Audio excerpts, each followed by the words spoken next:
L'église était vide aux funérailles de ma cruelle belle-mère. Personne ne voulait parler d'elle. Je me suis avancé et j'ai brossé le portrait d'une femme qui n'a jamais vraiment existé. Ensuite, son avocat m'a regardé avec un sourire narquois. Choix de mots intéressants, a-t-il dit. Attendez d'entendre ce qu'elle a laissé derrière elle. Je m'appelle Sarah et je me tiens dans une église vide, regardant mon mari Daniel lutter pour savoir s'il doit parler lors des funérailles de sa mère Margaret. Voyez-vous, Margaret Whitmore était le genre de femme qui pouvait détruire la vie entière de quelqu'un pour une offense perçue lors d'un dîner. Les 7 personnes qui sont venues lui dire au revoir étaient tout ce qui restait des centaines qu'elle avait touchées avec sa marque particulière de cruauté. Lorsque le prêtre a désespérément demandé si quelqu'un voulait dire quelques mots, le silence était assourdissant. C'est alors que j'ai pris une décision qui allait tout changer. Je me suis levé et j'ai raconté un beau mensonge sur une femme que tout le monde détestait.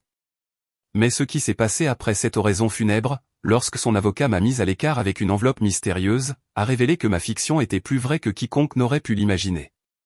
Mais juste avant d'y revenir, dites-moi d'où vous regardez et aimez et abonnez-vous pour plus d'histoires.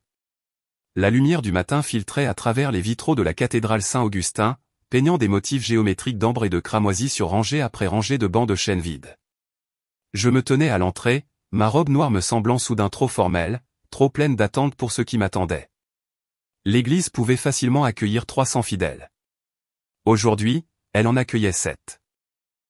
Mes talons claquaient sur le sol en marbre, chaque pas résonnant dans le vaste espace comme un compte à rebours vers quelque chose que je ne pouvais pas nommer. Le directeur des pompes funèbres nous avait assuré que tout serait arrangé avec goût pour les obsèques de Margaret Whitmore. Ce qu'il n'avait pas mentionné, c'est à quoi ressembleraient ces arrangements lorsque presque personne ne viendrait dire au revoir. Incroyable, murmura mon mari, Daniel, à mes côtés, sa mâchoire si serrée que je pouvais voir le muscle tressaillir sous sa peau. Même morte, elle parvient à rendre tout inconfortable. J'ai voulu lui prendre la main, mais ses poings étaient enfouis profondément dans les poches de son manteau, ses épaules rigides de 20 ans de ressentiment accumulé. Margaret avait été beaucoup de choses pour beaucoup de gens, mais pour Daniel, elle avait été un tourment particulier.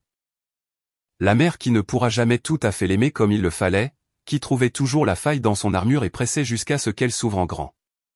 Près de l'autel, le père Morrison se déplaçait nerveusement, ses mains burinées ajustant et réajustant le programme des funérailles. Je le connaissais depuis que Daniel et moi nous étions mariés il y a 8 ans, et je ne l'avais jamais vu si incertain.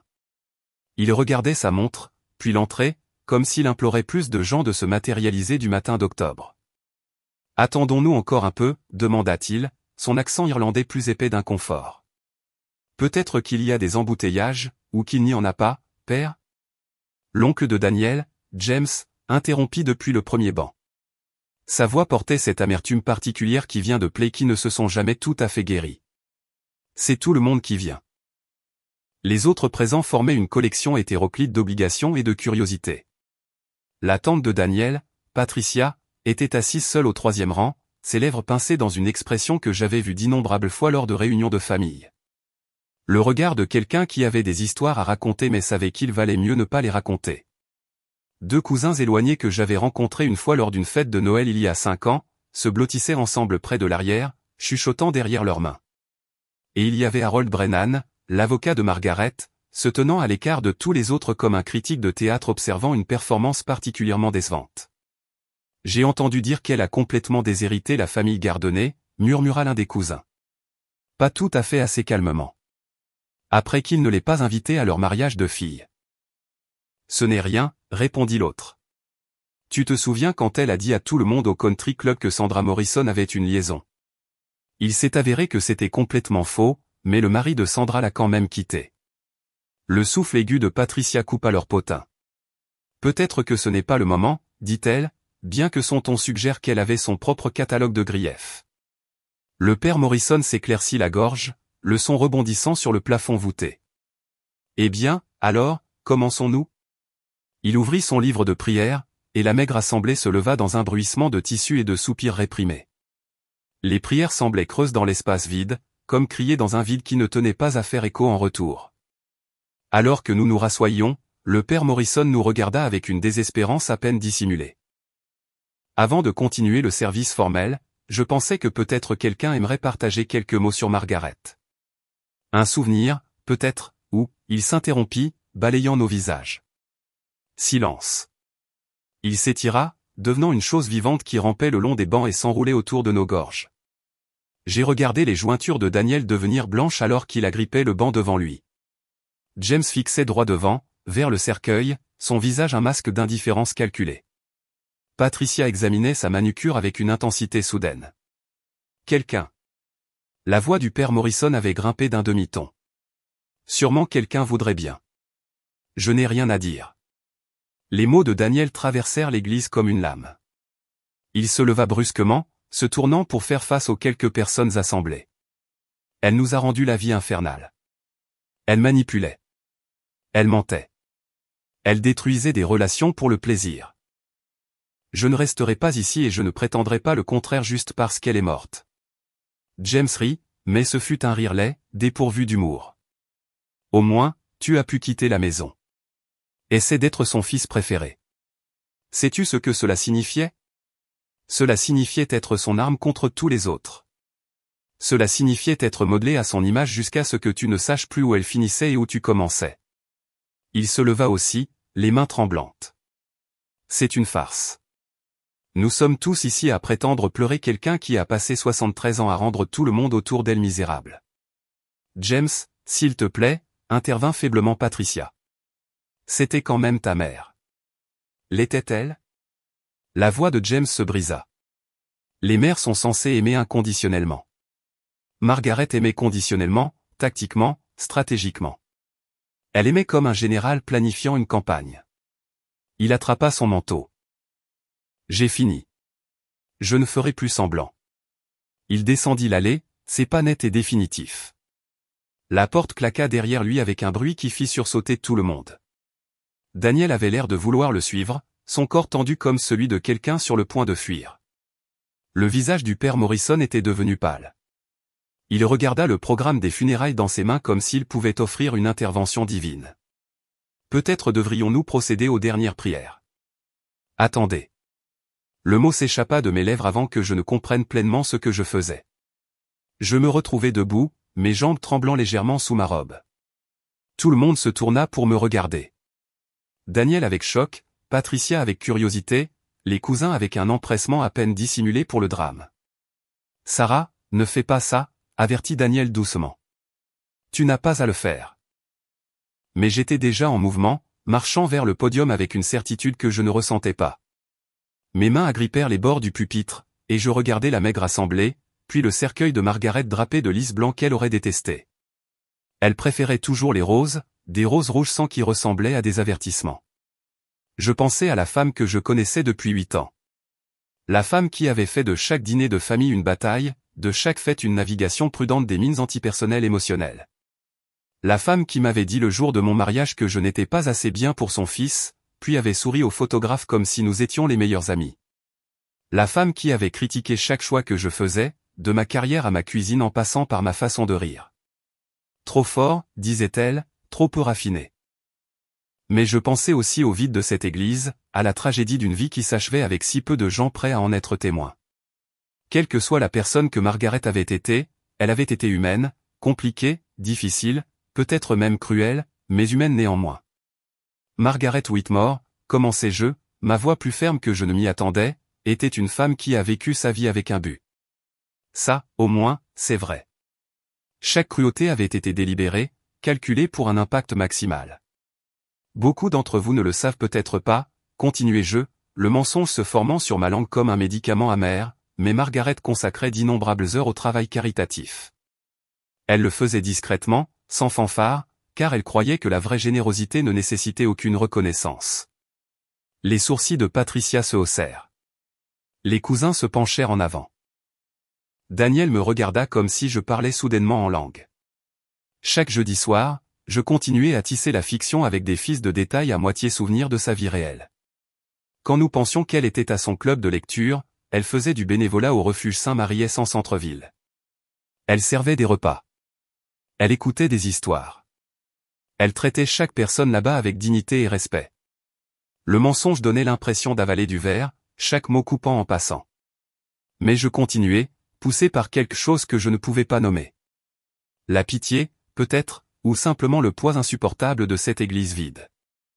Elle ne voulait jamais que personne ne le sache. Quand j'ai découvert son secret, j'ai inventé. Elle m'a fait promettre de ne rien dire.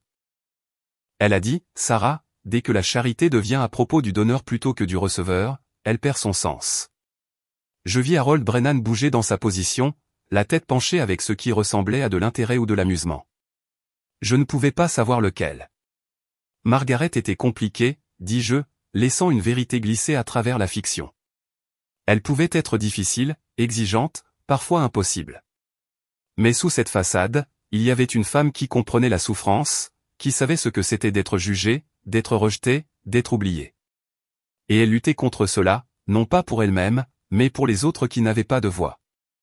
Je peignis le portrait d'une femme qui n'avait jamais existé, ou peut-être qui avait existé quelque part sous l'armure que portait Margaret. Je parlais de dons anonymes à des familles en difficulté, de lettres écrites à des prisonniers qui n'avaient personne d'autre, d'une femme qui choisit d'être mal comprise plutôt que célébrée. Elle m'a dit une fois, dis-je, les mensonges coulant plus facilement maintenant. Sarah, il vaut mieux être haï pour ce que les gens pensent que tu es que d'être aimé pour ce que tu n'es pas, je ne comprenais pas à l'époque. Je crois que je comprends maintenant. Le visage de Daniel était une étude de la confusion, et de quelque chose qui aurait pu être de la colère ou du chagrin. Des émotions si emmêlées qu'elles devenaient indiscernables. Patricia s'essuya les yeux avec un mouchoir, bien que ce soit par émotion sincère ou par obligation théâtrale, je ne pouvais pas le dire. Margaret Whitmore n'était pas une femme facile à aimer, concluai-je enfin, laissant place à une honnêteté complète. Mais peut-être que c'est parce qu'elle ne se facilitait pas la tâche non plus. Elle nous a mis au défi, nous a frustrés, nous a poussés dans des limites que nous ne voulions pas explorer. Et maintenant, en son absence, nous sommes laissés avec les échos de tous ces défis, de toutes ces questions qu'elle a soulevées sur qui nous sommes et qui nous choisissons d'être. Je reculai du podium, mes jambes instables. L'église retomba dans le silence, mais c'était un silence différent, plus lourd, plus complexe, chargé de la dissonance entre la femme qu'il connaissait et la femme que j'avais inventée. Alors que je retournais à ma place, Daniel me prit la main, sa poigne presque douloureuse. « Pourquoi, murmura-t-il, sa voix rauque. Pourquoi mentirais-tu pour elle ? » Je n'avais pas de réponse. Pas une qui aurait eu du sens pour lui, peut-être même pas une qui aurait eu du sens pour moi. Tout ce que je savais, c'est qu'en me tenant dans cette église vide, face à la somme totale d'une vie humaine qui avait touché tant de monde tout en laissant si peu de gens prêts à pleurer, je ne pouvais pas supporter de laisser Margaret Whitmore disparaître dans le sol avec seulement l'amertume comme épitaphe.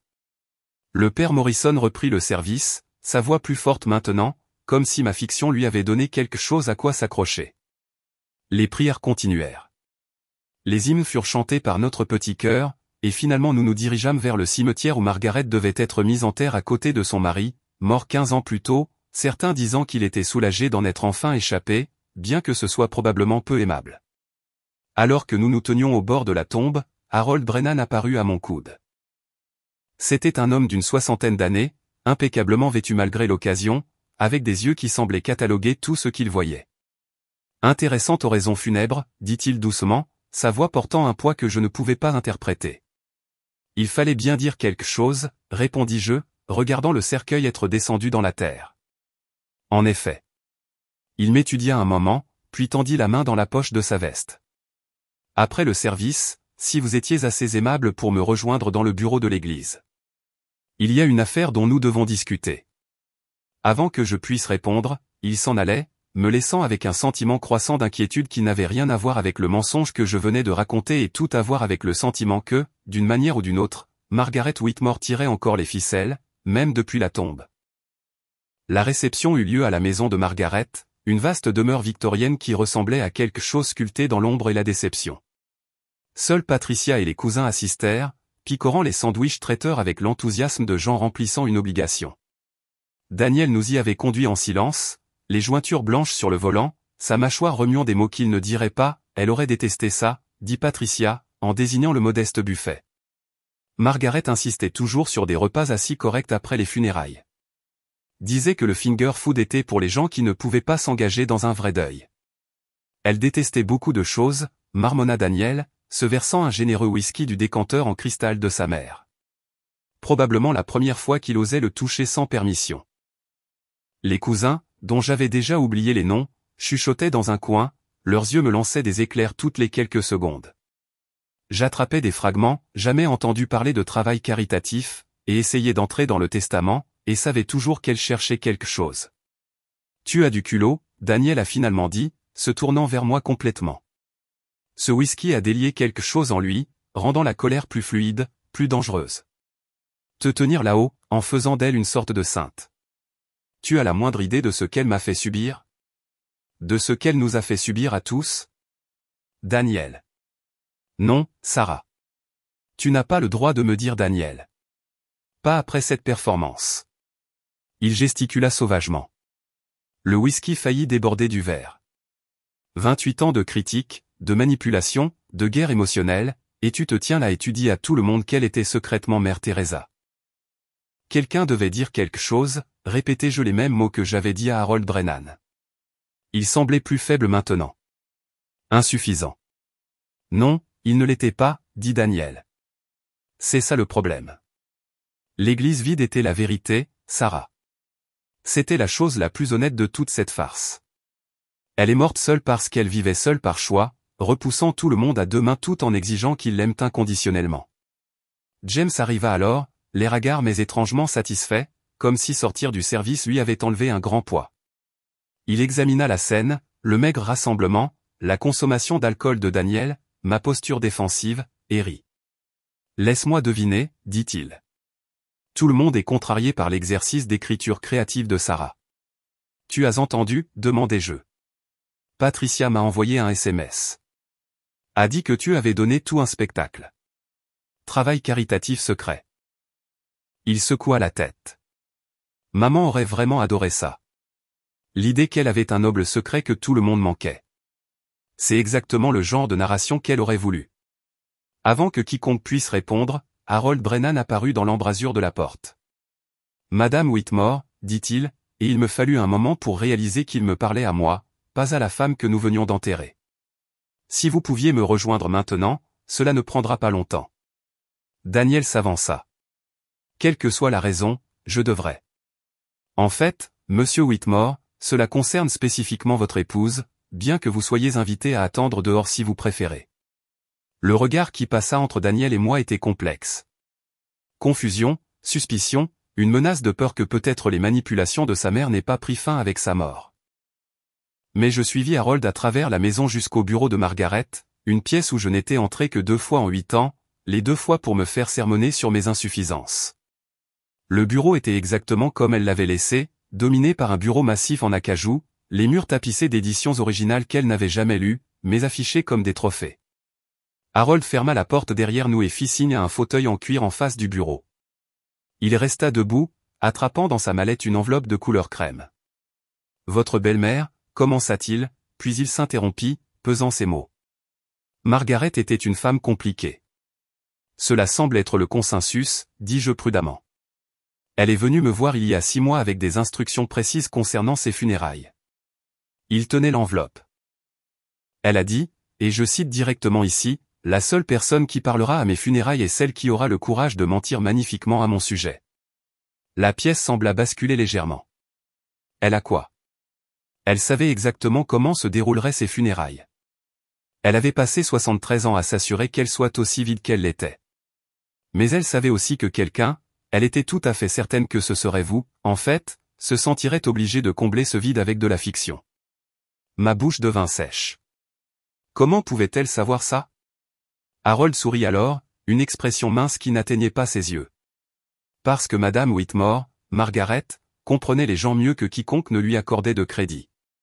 Elle savait que vous, parmi toutes les personnes dans son orbite, aviez à la fois la gentillesse de mentir et la créativité pour la rendre crédible. Il me tendit l'enveloppe. Mon nom y était écrit de la main précise de Margaret. À l'intérieur se trouvait une seule feuille de son papier à lettres personnelles et une ligne de texte, « Tu connais la vérité quand tu es forcé de mentir. » Je ne comprends pas, dis-je, bien que quelque chose de froid me monta le long de la colonne vertébrale. La sensation d'être manœuvré, même depuis la tombe.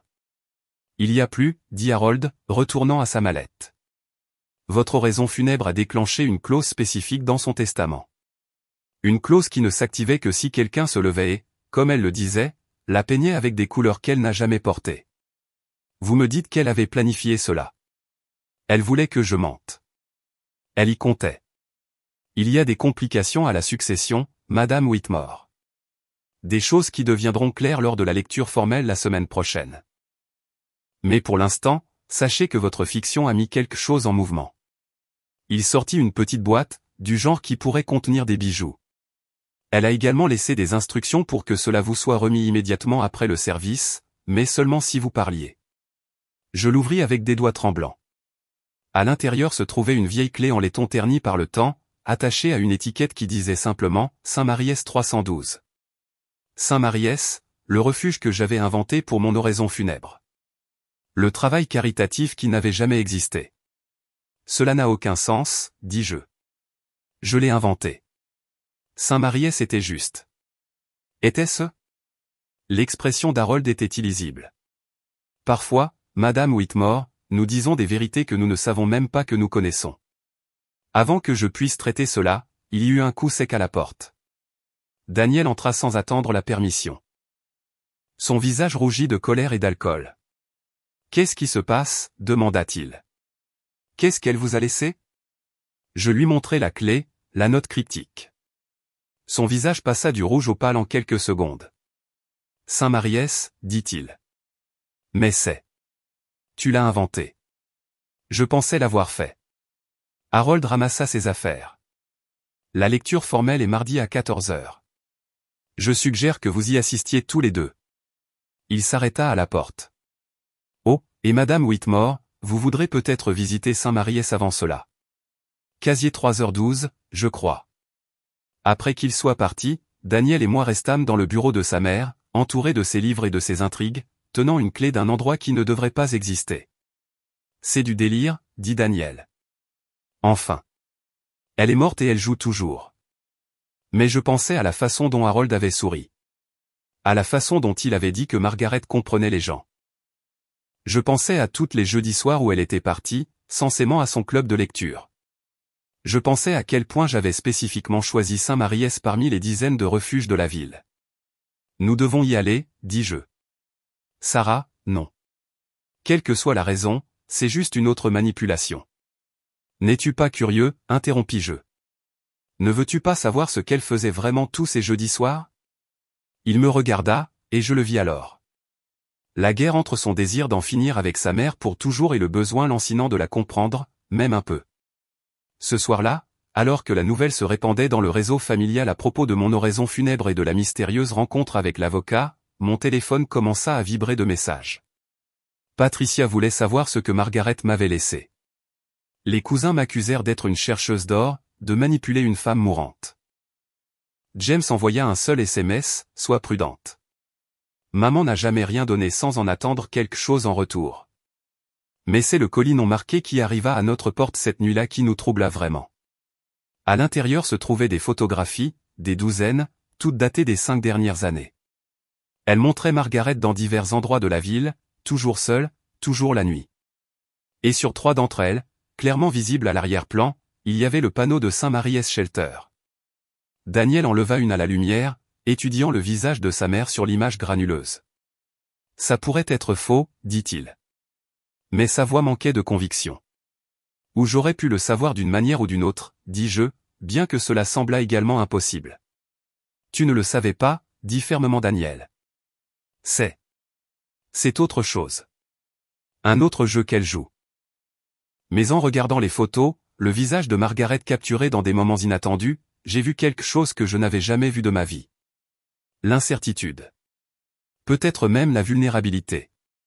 Ce n'étaient pas les poses d'une femme qui savait qu'elle était photographiée. C'étaient des moments volés capturés par quelqu'un qui l'avait surveillée.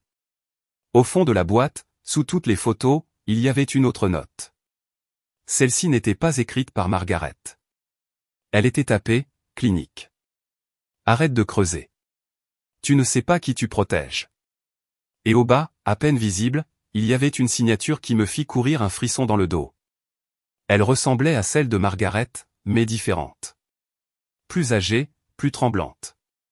Daniel la vit au même moment que moi. C'est impossible, murmura-t-il.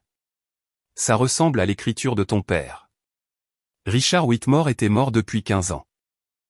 Nous nous assîmes dans notre salon entouré de photographies et de signatures impossibles, tenant une clé pour un casier qui ne devrait pas exister dans un refuge que je pensais avoir inventé. Dehors, le vent d'octobre faisait trembler les fenêtres comme quelqu'un essayant d'entrer, ou peut-être essayant de nous avertir de sortir. La lecture du testament est dans 3 jours, dit finalement Daniel. On pourrait juste ne pas y aller, s'en éloigner. Mais nous savions tous les deux que nous ne le ferions pas. Margaret avait parfaitement tendu son piège, utilisant ma compassion et notre curiosité comme appât. Même dans la mort, elle tirait sur nos ficelles, nous faisant danser au rythme qu'elle seule pouvait entendre. J'ai ramassé une des photographies. Margaret debout devant Saint-Mariès. Son visage tourné loin de l'appareil photo, sa posture suggérant qu'elle entrait ou fuyait. « Qu'est-ce que tu faisais vraiment, Margaret » murmurai-je. Quelque part dans la maison, une porte grince. Bien que nous ayons tout verrouillé en rentrant. Daniel sauta, attrapant un tisonnier de la cheminée. Mais quand nous avons fouillé, toutes les portes étaient toujours verrouillées, toutes les fenêtres sécurisées. Ce fut seulement plus tard, alors que je me préparais pour aller au lit, que je le remarquai. Le portrait de Margaret, celui de la cheminée de sa maison, était maintenant accroché dans notre couloir. Ni l'un ni l'autre d'entre nous ne l'avait ramené à la maison. Sur le tableau, Margaret souriait de ce sourire froid et connaisseur que j'avais vu 1000 fois, mais maintenant il semblait dire quelque chose de différent. Pas, je suis meilleur que toi, mais, tu n'as aucune idée de ce que tu as commencé. Daniel le vit aussi. Comment est-ce arrivé ici? Je ne répondis pas parce que je ne savais pas. Tout ce que je savais, c'est que mon beau mensonge avait réveillé quelque chose, mis en mouvement une machinerie qui attendait que quelqu'un dise de la fiction dans la vérité. Margaret Whitmore était peut-être morte, mais son jeu, quel qu'il soit, venait de commencer. La clé du casier 312 était sur notre comptoir de cuisine, innocente et terrifiante à parts égales. Demain, nous irions à Saint-Mariès. Demain, nous ouvririons ce casier. Demain, nous apprendrions ce qui s'était passé quand vous aviez menti lors des funérailles d'une femme qui avait passé toute sa vie à raconter sa propre version de la vérité. Mais ce soir, nous nous sommes assis dans notre salon, regardant le portrait de Margaret, attendant quelque chose que nous ne pouvions pas nommer. Et quelque part dans l'obscurité dehors, j'aurais juré entendre des pas encercler notre maison, patient et délibéré, comme quelqu'un qui avait tout le temps du monde pour attendre que nous fassions notre prochain mouvement. Le refuge Saint-Mariès occupait un entrepôt converti du mauvais côté du centre-ville, où les tours scintillantes de la ville cédaient la place à des magasins de rachat et des terrains abandonnés.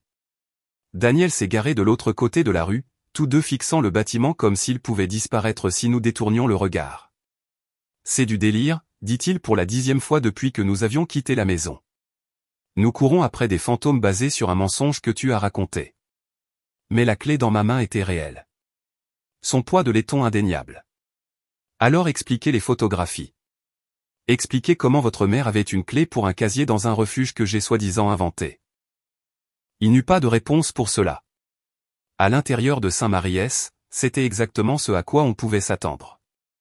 Des lumières fluorescentes qui bourdonnaient comme des insectes mourants. Des murs peints en verre institutionnel. L'odeur d'un désinfectant industriel combattant une bataille perdue contre des odeurs plus profondes, plus tristes.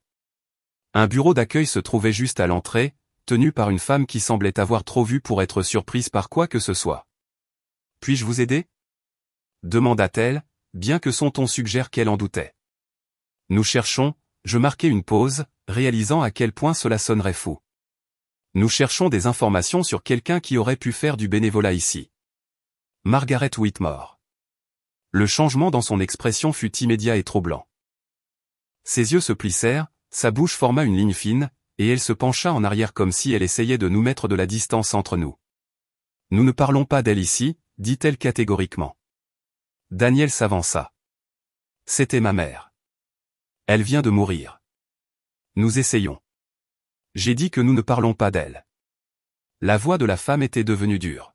« Quoi que vous cherchiez, vous ne le trouverez pas ici. »« S'il vous plaît, dis-je, sortant la clé. » Elle nous a laissé ce casier 312. La femme fixa la clé comme si c'était un serpent venimeux. Puis, sans un mot, elle pointa le long d'un couloir à notre gauche et se détourna. Clairement fini avec nous. Les casiers se trouvaient dans ce qui devait être une zone de changement pour les bénévoles. 3 murs de boîtes métalliques cabossés, la plupart avec leurs portes suspendues ouvertes. Le casier 312 était dans le coin, sa porte fermement fermée, un petit cadenas traversant la poignée. La clé s'adaptait parfaitement. À l'intérieur se trouvait une enveloppe en papier brun épaisse de documents et, en dessous, un petit journal en cuir. Daniel attrapa l'enveloppe tandis que j'ouvrais le journal. L'écriture de Margaret remplissait les pages, mais ce n'étaient pas les critiques acerbes et les observations sociales que j'attendais. C'étaient des registres, des noms, des dates, des montants d'argent. Sarah, la voix de Daniel était étrange. Regarde ça. Il tendit un document de l'enveloppe. Un relevé bancaire d'un compte que je n'ai jamais vu auparavant, au nom de Margaret seule. Les dépôts étaient réguliers, substantiels. Les retraits étaient marqués de noms que je ne reconnaissais pas et d'une seule notation répétée. Restitution. Restitution pourquoi, demandai-je. Avant que Daniel ne puisse répondre, quelqu'un s'éclaircit la gorge derrière nous. Nous nous retournâmes pour trouver un vieil homme en cardigan usé. Sa peau sombre était marquée de rides, ses yeux prudents mais pas méchants. « Vous êtes ici à propos de Margaret » dit-il. Ce n'était pas une question. « La connaissiez-vous » demandai-je. Il rit, mais c'était amer. « Oh, je la connaissais. » Nous la connaissions tous. La question est, laquelle Margaret cherchez-vous? Celle qui détruisait les gens ou celle qui essayait de réparer après? Je ne comprends pas, dit Daniel. L'homme nous étudia un moment, puis sembla prendre une décision. Venez avec moi. Mais si vous enregistrez ceci ou si vous êtes ici pour causer des problèmes, je vous jetterai dehors moi-même, aussi vieux que je sois. Il nous mena dans un petit bureau encombré de papiers et des restes de multiples repas. Sur le mur se trouvait un tableau d'affichage recouvert de photographies de résidents du refuge lors de divers événements. Et là, sur 3 d'entre elles, à peine visibles à l'arrière-plan, il y avait Margaret. Elle a commencé à venir ici il y a 5 ans, dit l'homme, s'installant dans une chaise grinçante. Au début, nous pensions qu'elle vérifiait quelqu'un, peut-être s'assurant qu'un ennemi était vraiment tombé aussi bas. Cela aurait été typique d'elle. Vous la connaissiez avant, demanda Daniel. Tout le monde dans certains cercles connaissait Margaret Whitmore, répondit l'homme.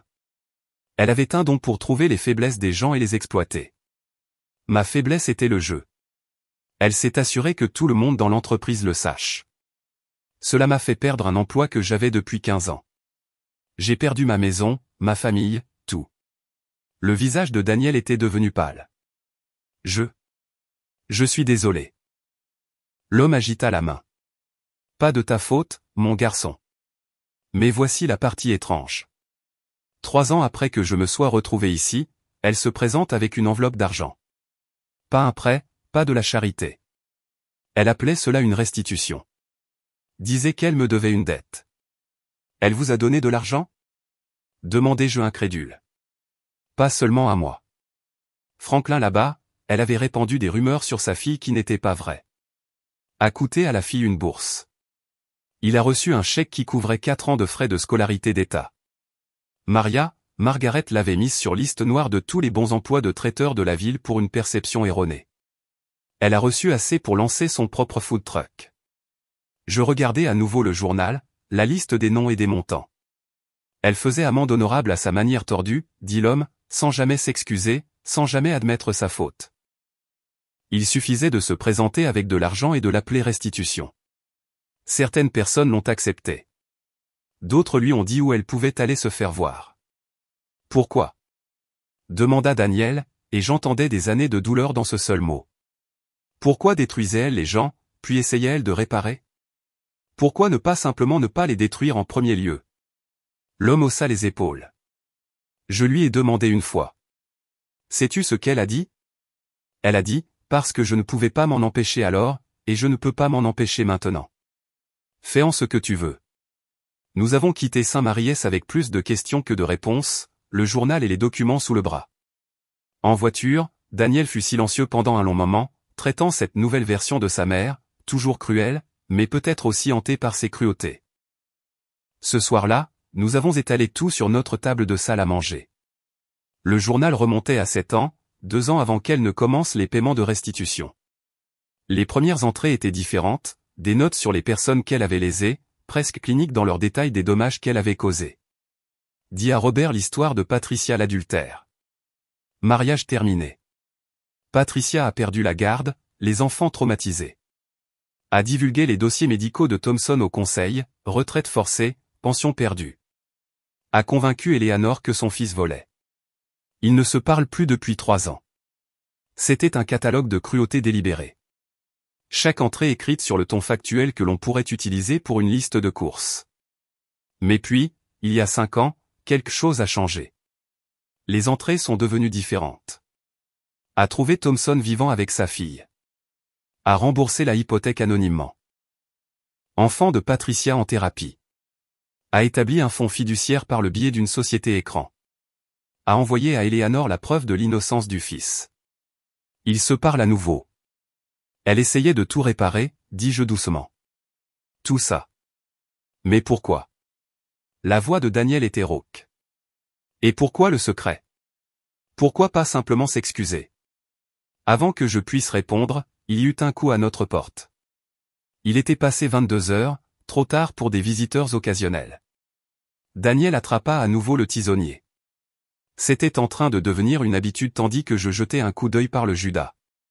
Harold Brennan se tenait sur notre porche. Mais il n'était pas seul.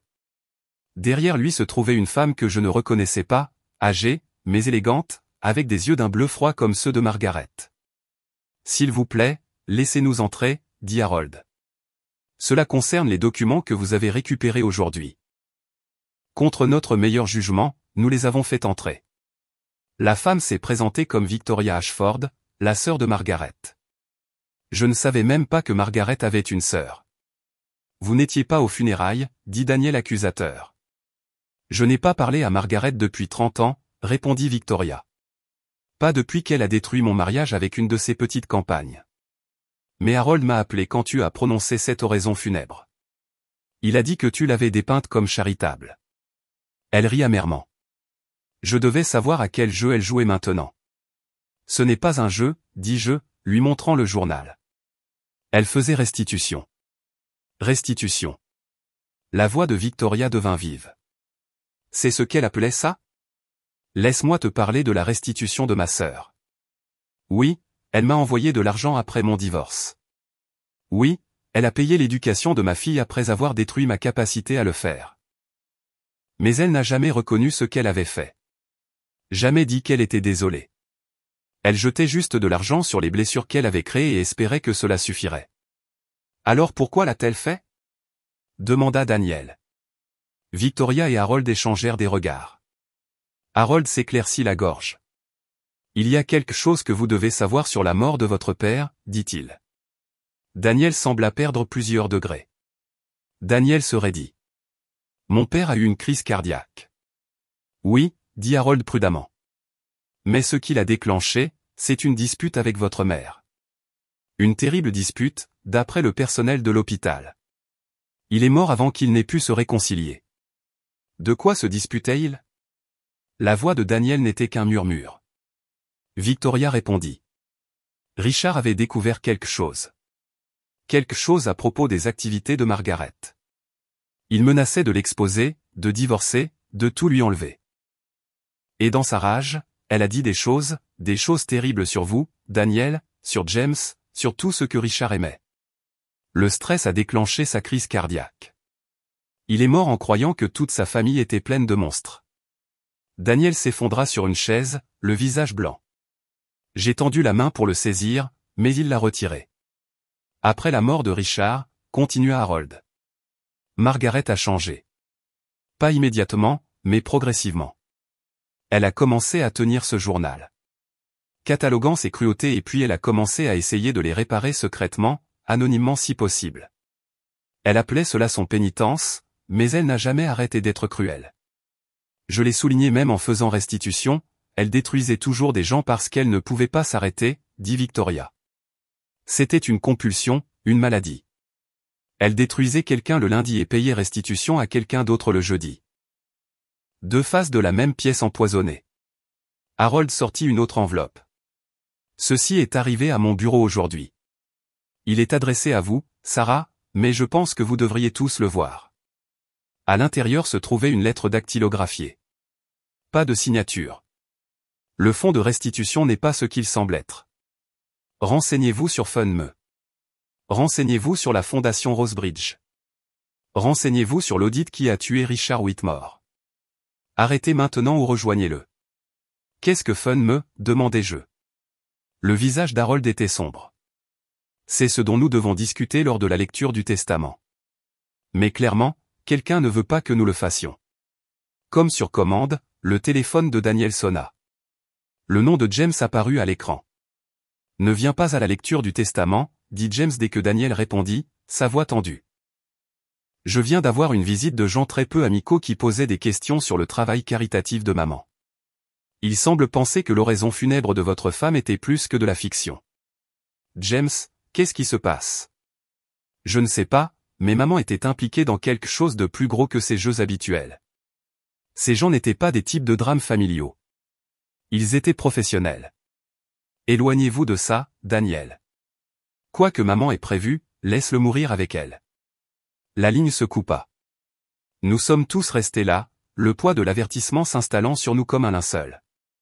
Le portrait de Margaret, qui était mystérieusement apparu dans notre couloir, semblait nous regarder de son cadre. La lecture du testament est demain, dit finalement Harold. Vous devez décider si vous venez. Et si nous ne venons pas, demanda Daniel, alors tout l'héritage va à la fondation Rosebridge conformément à la clause standard. Personne n'hérite de rien. Victoria rit amèrement. Bien sûr, même dans la mort, Margaret fait en sorte que nous dansions à son rythme. Venez et risquez quoi que James vient de vous avertir, ou restez à l'écart et laissez Rosebridge, quoi que ce soit, tout prendre. Après leur départ, Daniel et moi nous sommes assis dans notre salon, entourés de preuves de la double vie de Margaret.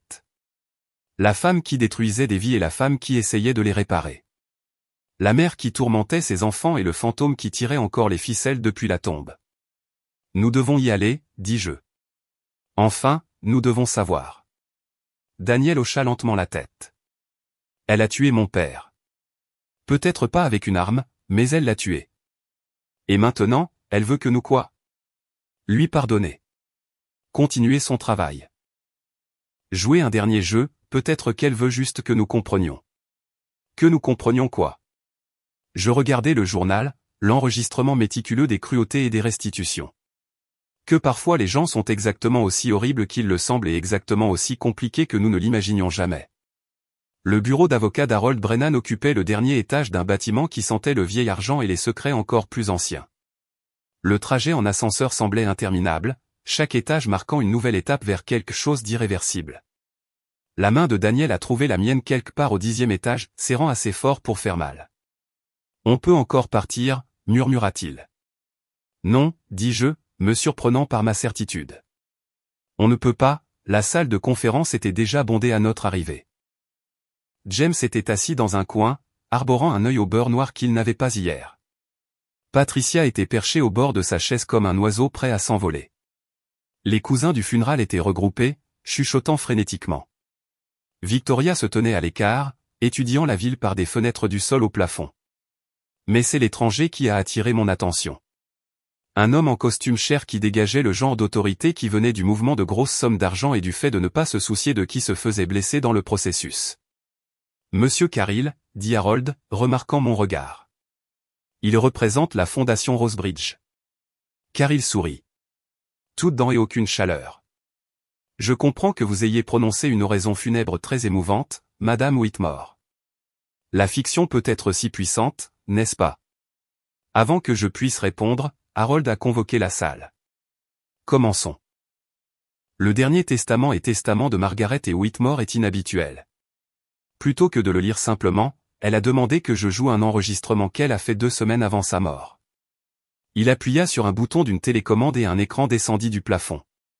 Le visage de Margaret apparut, émacié par sa maladie finale, mais ses yeux toujours aussi perçants que du verre brisé. Eh bien, sa voix enregistrée emplit la pièce. Si vous regardez ceci, alors quelqu'un a été assez idiot pour parler à mes funérailles. Sarah, je suppose que c'était vous. Vous avez toujours été trop gentil pour votre propre bien. La poigne de Daniel sur ma main se resserra. Soit dit en passant, Margaret a poursuivi. Je n'étais pas une bonne personne. Je détruisais des vies pour le sport, pour l'avantage ou simplement parce que je le pouvais. Je transformais la faiblesse en arme et les secrets en monnaie. J'étais exactement le monstre que vous croyez tous que j'étais. James rit amèrement. Au moins, elle est honnête dans la mort. Mais l'image de Margaret a continué. J'étais aussi autre chose. Quelque chose qu'aucun d'entre vous ne savait parce que le savoir vous aurait mis en danger.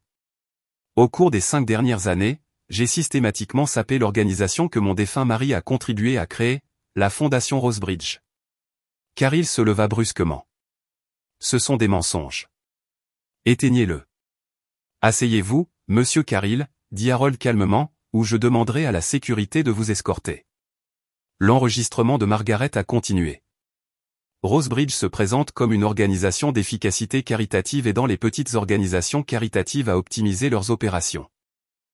En réalité, c'est une opération parasitaire qui identifie les organisations à but non lucratif vulnérables, les soumet à des contrats d'audit prédateurs, puis les saigne à blanc par le biais de frais et de pénalités. L'argent qui devrait aller aux sans-abri, aux affamés, aux désespérés, va à des hommes comme monsieur Caril. C'est de la diffamation, grogna Caril. Richard l'a découvert peu avant sa mort. Margaret a continué. Il allait l'exposer, mais il était aussi complice. Il avait aidé à le mettre en place des années plus tôt, pensant que cela aiderait réellement les organisations caritatives à mieux fonctionner. La dispute qui a déclenché sa crise cardiaque. Il s'agissait de savoir s'il fallait avouer et faire face à la prison ou rester silencieux et rester complice. Daniel donna l'impression d'avoir été frappé. J'ai convaincu mon mari de garder le silence. Je lui ai dit que la prison détruirait notre famille, que la honte ruinerait nos enfants. Et le stress de cette décision, de choisir entre sa conscience et sa famille, l'a tué. Je l'ai tué. La pièce était morte de silence à l'exception du bourdonnement de la climatisation. Alors j'ai décidé de détruire Rosebridge de l'intérieur. Chaque chose cruelle que j'ai faite, chaque vie que j'ai ruinée. J'ai tenu des registres méticuleux. Et puis j'ai fait restitution, toujours par des canaux que Rosebridge devait approuver, toujours de manière à créer des pistes de papier. Je suis devenu tellement toxique, tellement radioactive, que Rose a fini par devoir prendre ses distances avec moi. Mais à ce moment-là, j'avais rassemblé suffisamment de preuves. Elle sourit alors, ce sourire froid que j'avais vu 1000 fois, mais maintenant il avait une signification différente. Sarah, votre oraison funèbre a déclenché une clause dans mon testament. En parlant de mon travail caritatif, fictif soit-il, vous m'avez donné le prétexte juridique pour exécuter mon dernier coup. Toute la succession, soit 47 millions de dollars, était censée aller à Rosebridge. Mais il y a une disposition. Si quelqu'un atteste publiquement de ma nature charitable lors de mes funérailles, la succession va dans une fiducie. Une fiducie contrôlée par la personne qui a parlé. La pièce explosa. Caril était debout, criant à propos de poursuite. Les cousins criaient à l'injustice. James me regardait simplement avec quelque chose entre la stupeur et l'horreur. Cependant, la voix de Margaret coupa le chaos. Accepter cette fiducie signifie accepter tout ce qui vient avec. Chaque élément de preuve que j'ai rassemblé sur Rosebridge, chaque ennemi que j'ai fait, chaque bataille que j'ai laissée inachevée. Sarah, si vous acceptez cela, vous aurez 47 millions de dollars à distribuer aux organisations caritatives que Rosebridge a détruites, mais vous aurez aussi une cible dans le dos. L'enregistrement s'est arrêté et Margaret s'est penchée en avant, son visage remplissant l'écran. Je t'ai choisi, Sarah, parce que tu as fait quelque chose que je n'ai jamais pu faire. Tu as regardé la pire personne que tu connaisses et tu as choisi de trouver du bon en elle, même si tu as dû l'inventer. C'est le genre de personne qui pourrait réellement utiliser cet argent correctement. Mais je ne te forcerai pas, Harold, à les papiers. Signez-les et devenez mon héritière et mon arme. Refusez et tout ira à Rosebridge comme prévu, bien que j'ai organisé la publication des preuves. Tu ne peux pas être sérieuse, dit Caril, son sang-froid se fissurant. C'est de l'extorsion. C'est la justice, dit Victoria doucement. La seule que Margaret pouvait concevoir. Cruelle et efficace à parts égales. Harold a sorti une autre pile de papier.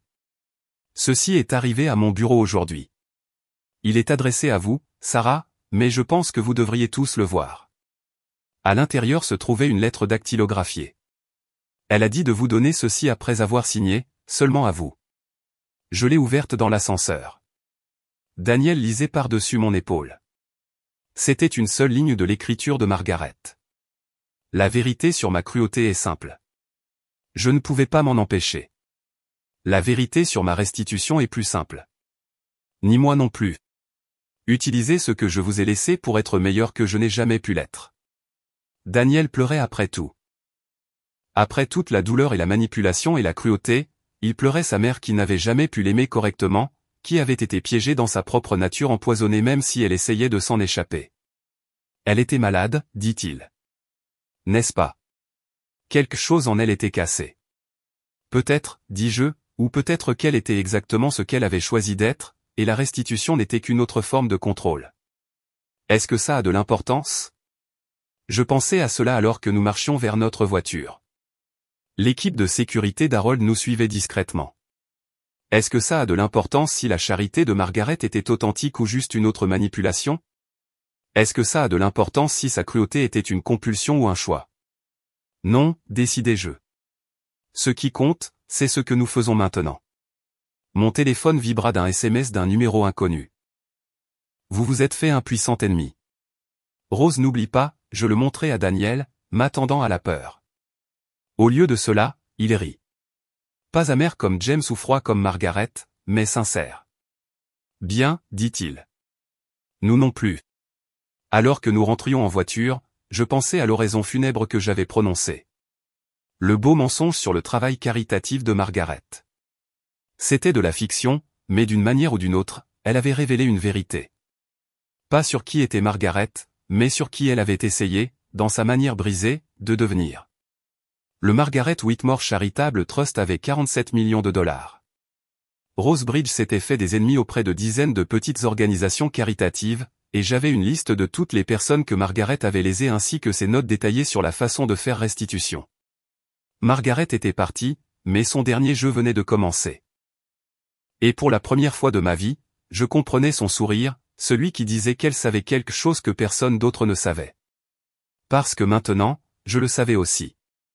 Parfois, la meilleure vengeance contre un monde cruel est de le forcer à être gentil, qu'il le veuille ou non. Le portrait de Margaret pendait toujours dans notre couloir quand nous sommes rentrés. Je me suis arrêté devant, étudiant ce visage familier et froid. Merci, dis-je doucement.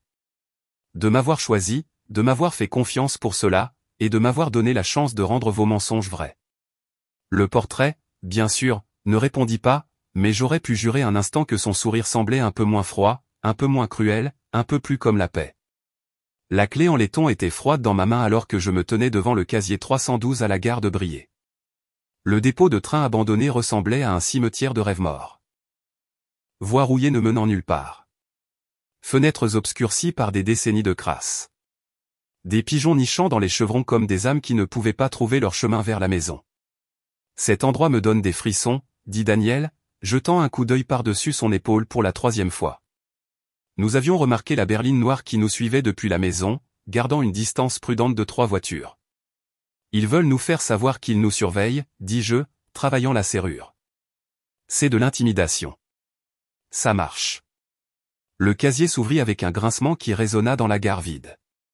À l'intérieur se trouvait une caisse à argent cabossée, du genre que l'on pourrait trouver lors d'une vente de gâteaux à l'église, bourrée de reçus. Dessous se trouvait un dossier en papier brun intitulé « Fundem » et une note autocollante dans l'écriture de Margaret. La vérité est là où les chiffres ne correspondent pas, j'ai étalé les reçus sur un banc poussiéreux. Il racontait une histoire de saignement systématique. Refuge construit pour des audits stratégiques qu'il n'avait jamais demandé. Soupe populaire facturait des frais de conformité qui se matérialisaient de nulle part. Banques alimentaires touchées par des évaluations d'efficacité qui coûtaient plus que leur budget d'exploitation mensuel. Regarde ça, dit Daniel, levant une facture. Rose a facturé au refuge des sans-abri Sainte-Catherine 30 000 $ pour un audit de 2 jours. Ensuite, comme ils ne pouvaient pas payer, Rose Bridge les a signalés comme financièrement instables à leurs donateurs. Et ici, dis-je, pointant un autre reçu.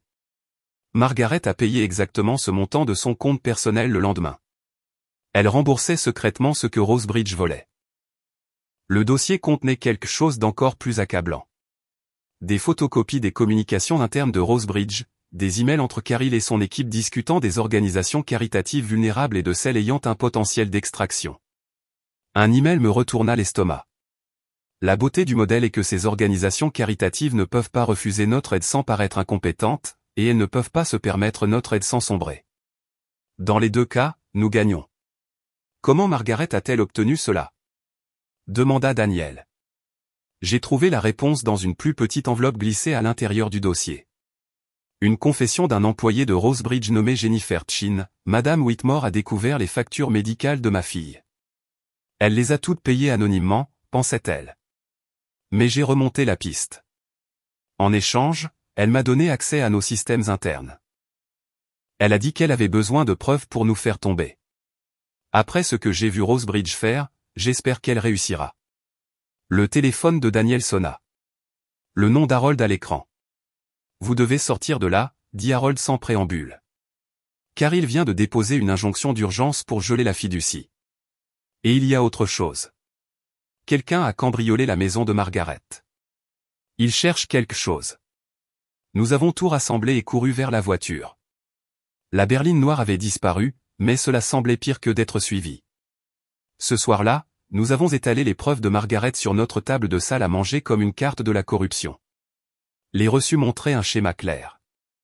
Rosebridge avait drainé près de 3 millions de dollars d'organisations caritatives locales sur 5 ans. Margaret avait secrètement remboursé près de 2 millions de dollars. Elle ne pouvait pas tenir le coup. Elle essayait de remplir un seau avec un trou au fond, réalisait-je. Alors, elle a décidé de boucher le trou à la place, dit Daniel, en détruisant Rosebridge. Un coup à la porte nous fit sursauter tous les deux. Par le Judas, j'ai vu une vieille femme noire aux yeux fatigués et à la mâchoire déterminée. Je m'appelle Eleanor Washington, dit-elle lorsque nous avons ouvert la porte. Je dirige le refuge Sainte-Catherine-S. J'ai entendu parler de ce que vous faites à propos de Margaret.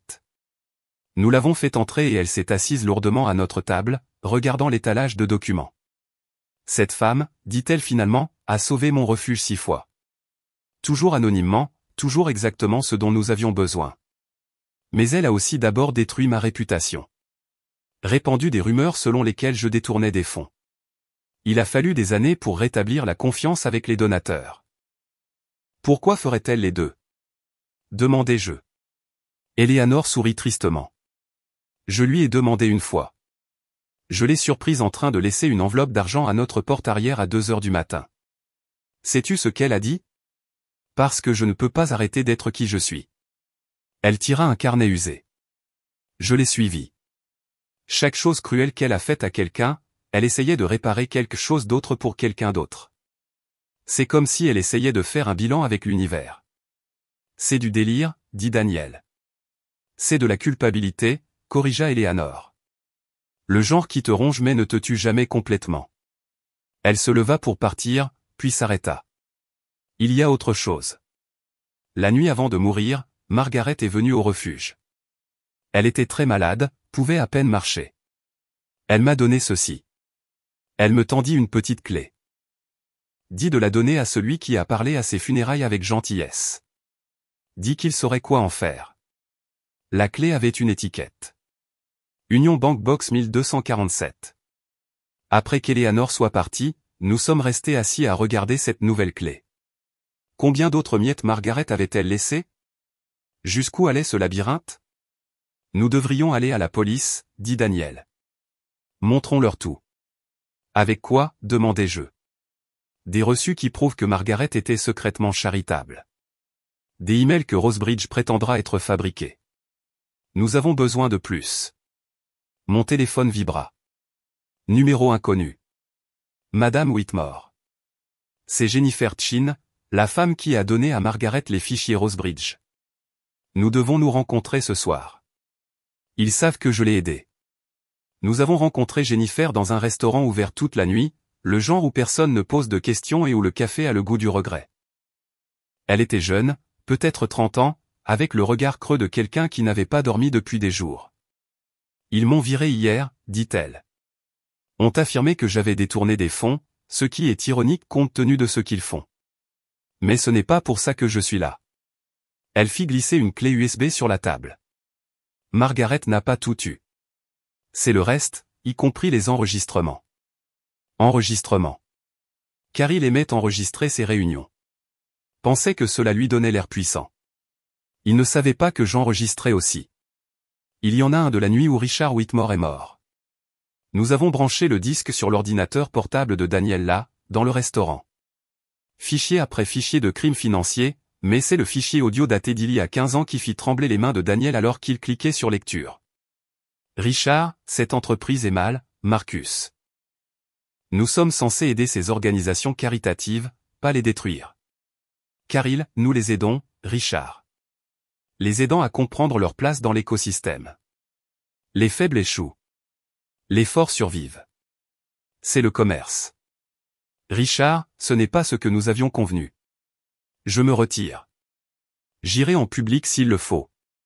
Caril, non, vous ne le ferez pas. Parce que la réputation de votre femme pour la cruauté en fait le bouc émissaire parfait. Un mot de moi et tout le monde croira qu'elle est derrière tout ça. Vos fils seront détruits par association. Ta conscience en vaut-elle la peine? Le son d'une porte qui claque. Puis la voix de Caril à nouveau, parlant clairement à quelqu'un d'autre. Passez l'appel à Margaret. Dites-lui ce que votre mari planifie.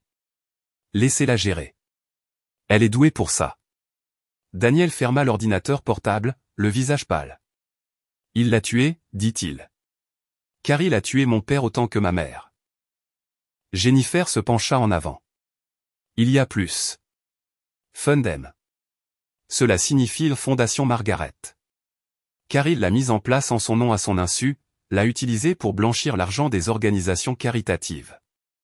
Quand elle l'a découvert après la mort de Richard, elle ne pouvait pas l'exposer sans s'impliquer elle-même. Alors elle a décidé de l'utiliser contre eux. Je vois, dis-je, la compréhension venant à moi. Elle a transformé leur arme en la sienne. Exactement. Mais Caril a une parade. Si Funme est exposé, on dirait que Margaret était le cerveau depuis le début. Même dans la mort, elle prendrait la chute. À moins que, dit Daniel lentement, nous prouvions qu'elle essayait de l'arrêter. Nous avons passé le reste de la nuit dans ce restaurant à planifier. Jennifer connaissait les systèmes de Rosebridge. J'avais les preuves de Margaret, et Daniel avait quelque chose que ni l'un ni l'autre de nous n'attendait. Le talent de sa mère pour la cruauté stratégique, hérité, qu'il le veuille ou non. Il faut faire en sorte que Caril surjoue son jeu, dit Daniel. Mère l'aurait appâté. L'aurait mis tellement en colère qu'il ferait une erreur. Comment fait-on cela? Daniel sourit et pour la première fois, je vis Margaret en lui. On lui donne ce qu'il veut. Nous annonçons un audit public du Margaret Whitmore Charitable Trust. Transparence totale et nous invitons Rosebridge à le superviser pour garantir l'équité. Jennifer rit. Il n'acceptera jamais ça. Il le fera si nous laissons entendre que nous avons trouvé des irrégularités dans les dons de Margaret. Il pensera que nous sommes sur le point de l'exposer et de disculper son nom. La réunion était prévue au siège de Rosebridge, une tour de verre qui ressemblait à quelque chose construit à partir des rêves brisés d'autres personnes. Harold avait insisté pour venir avec un greffier qu'il avait engagé pour créer un enregistrement officiel. Souvenez-vous, dit-il alors que nous prenions l'ascenseur jusqu'au dernier étage, laissez-les penser qu'ils gagnent jusqu'à ce qu'ils en aient dit trop pour pouvoir revenir en arrière. La salle du conseil était intimidante par sa conception. Une table immense en chêne, des fenêtres du sol au plafond, et des portraits d'hommes au visage sévère qui avaient probablement marché sur d'innombrables dos pour grimper aussi haut. Caril était assis à la tête de la table, flanqué d'avocats comme des anticorps, prêts à attaquer toute menace. Madame Whitmore, dit-il, avec un sourire faux et chaleureux. Je suis si heureux que vous ayez décidé d'être transparent sur les activités de Margaret. J'ai posé la boîte à argent de Brier Station sur la table. Nous voulons que tout soit ouvert. Pas de secret, pas d'agenda caché. Admirable, dit Caril, ses yeux fixés sur la boîte. Puis-je? Je l'ai poussé vers lui. Il l'ouvrit, feuilletant les reçus avec une excitation croissante. Ce sont tous les paiements de Margaret à diverses organisations caritatives. Tout ce qu'elle a remboursé en secret, ai-je confirmé. Paiement secret, répéta l'un de ses avocats. Cela soulève des questions sur l'évasion fiscale, le blanchiment d'argent. C'est pourquoi nous voulons l'aide de Rosebridge, interrompit Daniel, jouant parfaitement son rôle. Vous connaissiez mieux son entreprise que quiconque. Vous pouvez nous aider à comprendre ce qu'elle faisait vraiment. Caril se pencha en arrière, satisfait. Bien sûr, nous aurons besoin d'un accès complet à tous ces dossiers, y compris Funme. Il était là, la première mention du fond de son côté. Fundem, demandai-je innocemment. Qu'est-ce que c'est? Un éclair d'incertitude traversa le visage de Caril. Un fonds caritatif que Margaret a établi. Sûrement vous avez trouvé des enregistrements de ça. Oh, ce Fundem, dit Harold avec douceur. Oui, nous avons des enregistrements complets. En fait, nous avons les documents d'incorporation originaux. Voulez-vous les voir? Il produisit un dossier, le glissant sur la table. Caril l'ouvrit et son visage devint blanc. Les documents montraient sa signature, pas celle de Margaret, comme créateur du fonds. Ce sont des faux, dit-il immédiatement. Le sont-ils? Demanda Harold. Parce que nous avons aussi ceci. Il joua l'enregistrement de la clé USB de Jennifer. La confrontation de Richard avec Caril emplit la pièce. Ses avocats commencèrent à murmurer frénétiquement. Le sang-froid de Caril se fissura. C'est inadmissible. Obtenu illégalement. En fait, interrompit Harold, il a été obtenu par Margaret Whitmore dans le cadre de son devoir fiduciaire d'enquêter sur les irrégularités financières dans les organisations que son mari a cofondées. Complètement légal. Je sortis le dossier des emails internes de Rosebridge. Nous avons aussi ceci. Vos discussions sur les organisations caritatives à cibler, comment en extraire les frais maximum, comment utiliser Fundem pour cacher l'argent. Vous ne pouvez pas prouver. Nous le pouvons, dit Daniel. Il avait été silencieux jusqu'à présent, mais sa voix portait le fer de Margaret. Nous avons le témoignage de Jennifer Chen. Nous avons les relevés bancaires. Nous avons le témoignage de 17 directeurs d'organisations caritatives que vous avez fraudés. Et nous avons ceci. Il produisit un document que je n'avais pas vu auparavant. L'affidavit de maman, signé et notarié une semaine avant sa mort. Il détaille tout. Comment vous avez manipulé mon père, comment vous avez utilisé sa mort pour la contrôler, comment vous avez saigné les organisations caritatives à blanc pendant qu'elle essayait de vous arrêter. C'est un mensonge. Il n'y avait pas d'affidavit. Mais Caril ne le savait pas, et le bluff fonctionna. Que voulez-vous? Demanda-t-il, dégonflé. La démission, dis-je. Immédiate. Ainsi que tout votre conseil d'administration. Les actifs de Rosebridge seront liquidés et distribués aux organisations caritatives que vous avez blessées. Vous signerez une confession admettant la fraude financière. Cela signifierait la prison, dit Harold simplement. Ou nous laisserons le FBI s'en occuper. C'est votre choix. Les avocats de Caril se serrèrent autour de lui, chuchotant urgemment. Finalement, l'un d'eux parla. Nous avons besoin de temps pour réfléchir. Non, dis-je, canalisant le ton impérieux de Margaret. Vous décidez maintenant. Signez ou nous partons et allons directement au FBI. Il fallut 3 heures de négociation, mais à la fin, Caril signa. Il admit avoir créé Fundem sans la connaissance ou le consentement de Margaret, avoir utilisé sa réputation comme couverture pour ses complots, avoir fraudé des dizaines d'organisations caritatives. La confession fut soigneusement formulée pour éviter les pires accusations criminelles, mais elle fut suffisante pour le détruire lui et Rosebridge. Alors que nous nous préparions à partir, Caril m'arrêta. Tu penses avoir gagné? Tu penses que Margaret serait fière? Elle était autant un monstre que moi. Oui, ai-je convenu. Mais elle a essayé d'arrêter d'en être un. Toi, jamais. Le lendemain, la nouvelle éclata. La fraude de Rosebridge, la confession de Caril, les millions volés aux organisations caritatives. C'était le genre de scandale qui a dominé les gros titres pendant des semaines. Mais enfoui dans la couverture, il y avait une autre histoire. La philanthropie secrète de Margaret Whitmore, sa guerre silencieuse contre la même organisation que son mari avait contribué à créer. Je me tenais au refuge Sainte-Catherine, annonçant les premières subventions du Margaret Whitmore Charitable Trust. Eleanor Washington était là, ainsi que des directeurs d'une douzaine d'autres organisations caritatives que Rosebridge avait ciblées. Margaret Whitmore était une femme compliquée, dis-je au groupe assemblé. Elle blessait les gens, parfois irrémédiablement. Elle était cruelle, manipulatrice et souvent impardonnable. Mais elle essayait aussi de faire amende honorable. Pas parfaitement, pas complètement, mais elle essayait. Cette fiducie est sa tentative d'équilibrer les échelles qu'elle a passé si longtemps à faire pencher. Après l'annonce, j'ai visité la tombe de Margaret. Daniel est venu avec moi, portant un bouquet de roses rouges, celles qu'elle préférait. Nous sommes restés là en silence pendant un long moment. Penses-tu qu'elle avait tout prévu? Demanda Daniel. Absolument tout. Je pensais aux miettes qu'elle avait laissées, aux clés et aux documents et aux enregistrements. La façon dont elle avait prédit que je mentirais à ses funérailles comptant sur ma compassion pour déclencher son dernier plan. Oui, dis-je. Je pense qu'elle avait tout prévu. Même le portrait?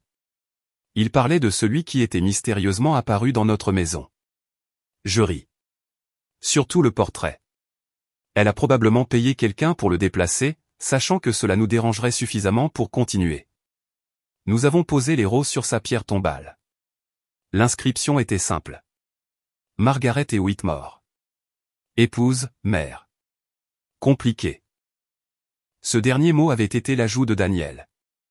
La seule oraison funèbre qu'il ait pu se résoudre à prononcer. Alors que nous retournions à la voiture, mon téléphone sonna. C'était Jennifer Chin. Sarah, je voulais que tu saches que j'ai reçu une lettre aujourd'hui d'un cabinet d'avocats dont je n'ai jamais entendu parler. Margaret m'a laissé assez d'argent pour recommencer, pour retourner à l'école.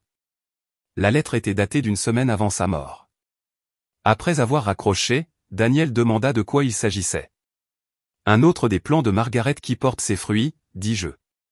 Est-ce qu'ils s'arrêteront un jour? Je pensais à la boîte de dépôt de sécurité que nous n'avions pas encore ouverte. Celle à laquelle la clé d'Eleanor menait. Aux autres noms dans le journal de Margaret que nous n'avions pas encore contactés, aux 47 millions de dollars maintenant dans une fiducie attendant de guérir les blessures que Margaret avait à la fois causées et essayé de guérir. Je l'espère, dis-je.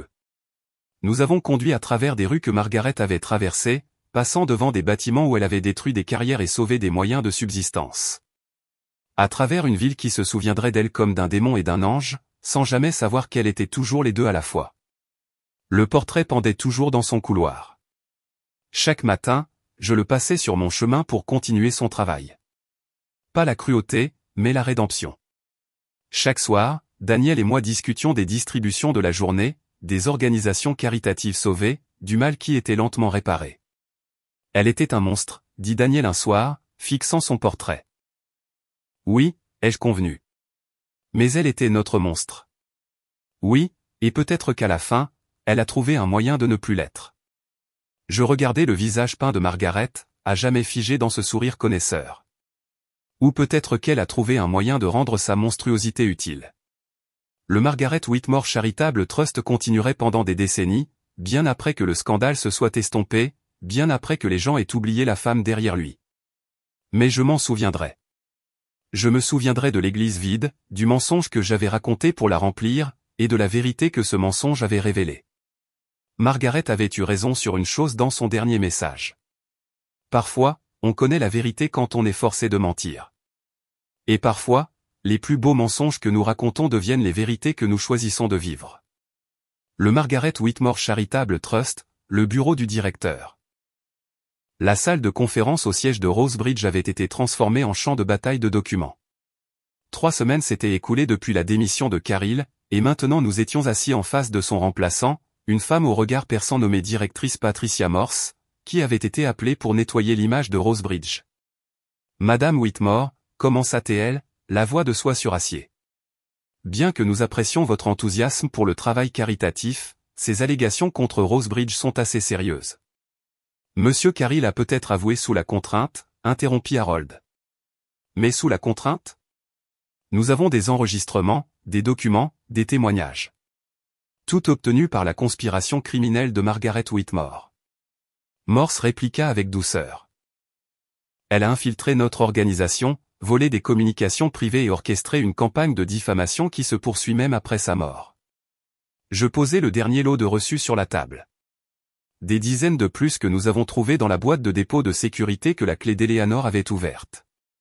Ceci montre Rosebridge facturant aux organisations caritatives des services jamais rendus. Ce n'est pas de la diffamation. Ce sont des preuves. Preuves des contrefaçons de Margaret, répondit Morse. Elle était notoire pour sa manipulation. Qui peut dire qu'elle ne les a pas créées pour nous piéger? C'est alors que j'ai compris le piège. Caril était peut-être parti, mais Rose elle-même se défendait, essayant de tout faire retomber sur la Margaret commodément morte. Ils allaient faire d'elle à nouveau le méchant de l'histoire. Daniel se pencha en avant. Vous voulez auditer nos livres? Très bien, mais nous auditerons les vôtres aussi. Transparence totale, des deux côtés. Morse sourit. D'accord. Mais je devrais vous avertir, si nous trouvons des irrégularités dans les finances de Margaret, le moindre soupçon qu'elle utilisait des fonds caritatifs pour un gain personnel, nous poursuivrons pénalement son patrimoine. Contre vous, spécifiquement Madame Whitmore. Après la réunion, Jennifer Chin nous a rencontrés dans le garage. Elle avait l'air terrifiée. Ils détruisent des preuves, murmura-t-elle. Mon contact à l'intérieur dit qu'ils déchiquettent tout des 5 dernières années, affirmant que c'est une élimination de routine des documents. Nous avons besoin de ces enregistrements, dit Harold. Il y a plus, continua Jennifer. Ils ont trouvé quelque chose appelé les fichiers MROOM. Des documents internes qui prouvent soi-disant que Margaret était le cerveau depuis le début. C'est impossible, dit Daniel. Elle ne connaissait même pas Funme jusqu'à ce que ce soit des contrefaçons, interrompit Jennifer, mais de bonnes. Suffisamment bonnes pour convaincre un jury que votre mère était la véritable méchante et Rosebridge sa victime. Cette nuit-là, je n'ai pas pu dormir. Je n'arrêtais pas de penser à la note de Margaret. Tu connais la vérité quand tu es forcé de mentir. Quelle vérité? Quel mensonge? Qu'est-ce que je ratais? Je suis descendu dans la salle à manger où nous avions étalé tous les documents de Margaret. Il devait y avoir quelque chose que nous avions négligé. Une pièce de preuve qui? Le portrait. Le portrait de Margaret me regardait depuis le couloir et soudain, j'ai compris. Daniel, je l'ai secoué pour le réveiller. Le portrait, ce n'est pas juste une peinture. Nous l'avons examiné attentivement, passant nos mains le long du cadre. Là, un petit loquet caché dans la volute dorée. Le dos s'est ouvert pour révéler un compartiment caché contenant une seule clé USB et une note pour quand ils me feront à nouveau le méchant. Le disque contenait des fichiers vidéo, les enregistrements personnels de Margaret couvrant 5 ans. Nous l'avons regardé avouer, sa vraie confession, pas performée pour des avocats ou de la famille, mais parler à elle-même dans le noir de son bureau. Je m'appelle Margaret Whitmore, dit son image, regardant directement la caméra. Et je suis coupable de choses terribles. J'ai détruit le mariage de Patricia Carson par jalousie. J'ai ruiné la carrière de Robert Thompson parce qu'il m'avait embarrassé lors d'une fête. J'ai monté mes fils les uns contre les autres pour mon propre amusement. Je suis exactement le monstre que tout le monde croit que je suis. Elle s'arrêta, prenant une respiration tremblante. Mais je suis aussi coupable d'essayer d'arrêter d'être ce monstre. Quand Marcus Carril m'a dit que la mort de mon mari était de ma faute, que ma cruauté l'avait tué. Quelque chose s'est brisé en moi. Ou peut-être que quelque chose s'est enfin réparé. Je ne pouvais pas arrêter d'être cruel. C'est comme une addiction, une compulsion que je n'ai jamais pu contrôler. Mais je pouvais essayer de l'équilibrer. Pour chaque personne que j'ai blessée, je pouvais aider quelqu'un d'autre. Pas la même personne. Cela nécessiterait des excuses que je suis incapable de faire, mais quelqu'un, n'importe qui. La vidéo suivante était datée d'1 an plus tard. Car il pense qu'il me possède. Il pense que parce que Funme est en mon nom, parce qu'il a des preuves de mes cruautés, que je vais rester silencieuse à propos du vol de Rosebridge. Il a tort. J'ai documenté tout. Chaque centime qu'il vole, chaque organisation caritative qu'il détruise. Quand je mourrai, parce que je n'aurai jamais le courage de faire cela de mon vivant. Quelqu'un utilisera ces preuves. Quelqu'un de mieux que moi. Quelqu'un qui peut regarder la pire personne qu'il connaît et choisir quand même la bonté. Elle regarda directement la caméra. Sarah, si tu regardes ceci, cela signifie que tu as magnifiquement menti à mes funérailles. Cela signifie que tu as trouvé quelque chose qui vaut la peine d'être sauvé chez quelqu'un qui ne valait pas la peine d'être sauvé. C'est le test. Pas si tu pouvais mentir, mais si tu pouvais trouver la grâce pour l'ingrat. Tu as réussi. La dernière vidéo était datée d'1 semaine avant sa mort. Rosebridge essaiera de faire de moi le méchant quand cela sortira. Ils n'ont pas complètement tort. Je suis un méchant, mais je ne suis pas leur méchant. Les fichiers MROOM qu'ils produiront sont des contrefaçons. Les vrais fichiers sont cachés dans un endroit qu'ils ne penseront jamais à regarder, à l'intérieur des fondations du refuge Saint-Maries. Le refuge que j'ai aidé à construire il y a 30 ans, avant de devenir le monstre que tout le monde connaît. Avant que l'ambition de Richard et ma cruauté n'empoisonnent tout ce que nous avons touché. Elle a fourni des instructions détaillées sur l'endroit où trouver les documents cachés. Puis à la fin, elle a dit quelque chose qui fit serrer la main de Daniel à la mienne. Je sais que mes fils ne me pardonneront jamais. Je ne mérite pas leur pardon, mais peut-être qu'à travers Sarah, ils pourront se pardonner de ne pas avoir pu m'aimer. C'est tout ce que toute mère devrait vouloir, que ses enfants soient libérés de ses péchés. Le lendemain matin, nous sommes retournés au refuge Saint-Maries avec une équipe de construction. Eleanor Washington regardait nerveusement alors qu'ils enlevaient soigneusement une section de la pierre de fondation dans le sous-sol. Derrière elle, enveloppés dans du plastique imperméable, se trouvaient les documents d'incorporation originaux de Rosebridge. Les vrais emails et quelque chose d'inattendu. Des lettres d'amour entre Richard et Margaret avant leur mariage. Dans une lettre, Richard écrivit « Ma chère Margaret, ta gentillesse envers les enfants du refuge aujourd'hui m'a montré ton vrai cœur. Ne laisse jamais le monde te rendre dur. » Dans sa réponse, « Cher Richard, le monde m'a déjà rendu dur, mais peut-être qu'avec toi, je peux me souvenir comment être douce. » Daniel les lut les larmes coulant sur son visage. Elle était différente autrefois. Ils l'étaient tous les deux. Harold examina les documents légaux. Ceci prouve tout.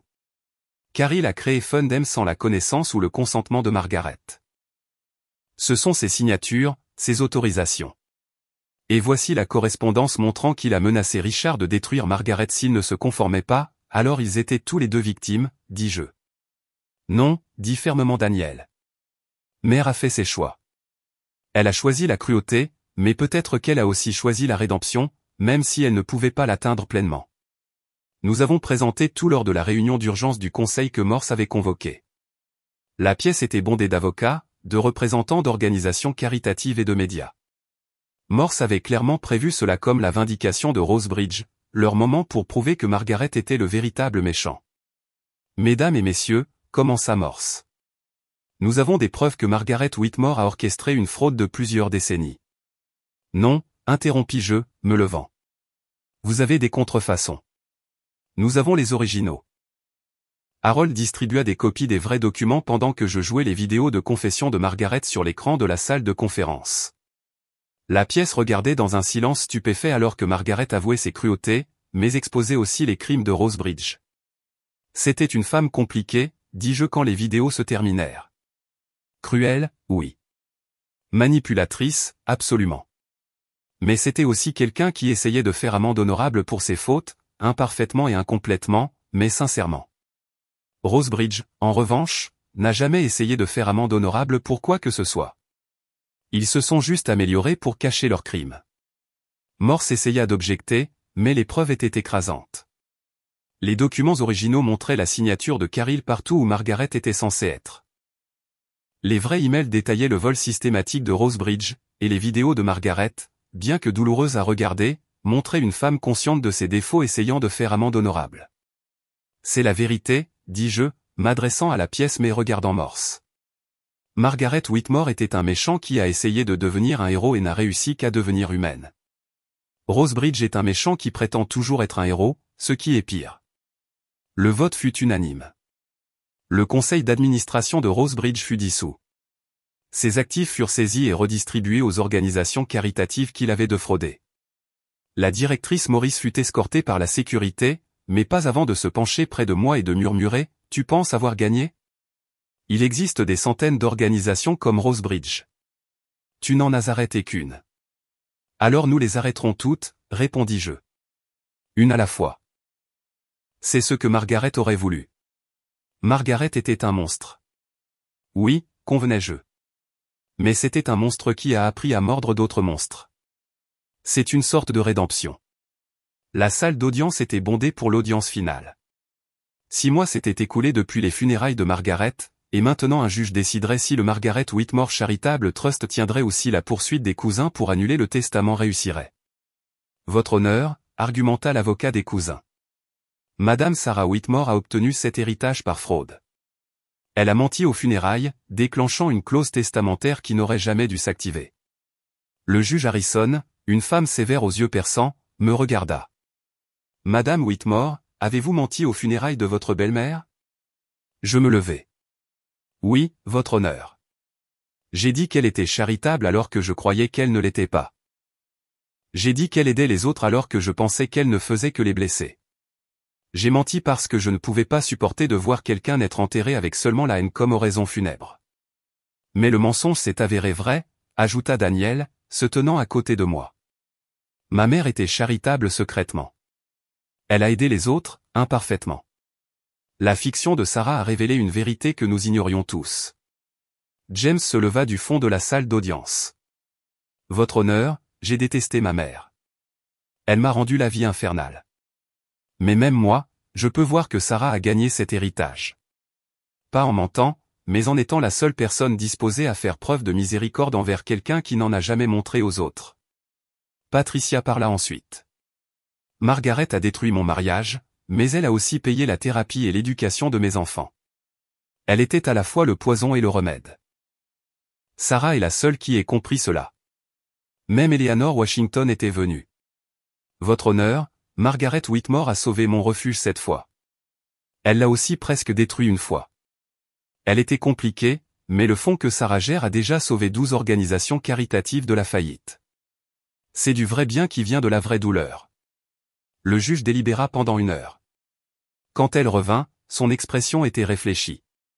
Cette affaire nous demande de considérer la nature des vérités et des mensonges, de la rédemption et de la justice. Margaret Whitmore était, à tous égards, une femme difficile qui a causé des torts importants.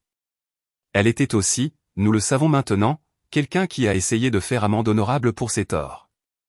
Madame Sarah Whitmore a raconté ce qu'elle croyait être un mensonge qui s'est avéré contenir une vérité. Plus important encore, elle s'est prouvée une digne gestionnaire du fonds. Elle marqua une pause, regardant les cousins. Le testament reste. Le Margaret Whitmore Charitable Trust reste sous le contrôle de Sarah Whitmore. Les cousins sortirent en trombe, mais l'une d'elles, une jeune femme nommée Rebecca, resta.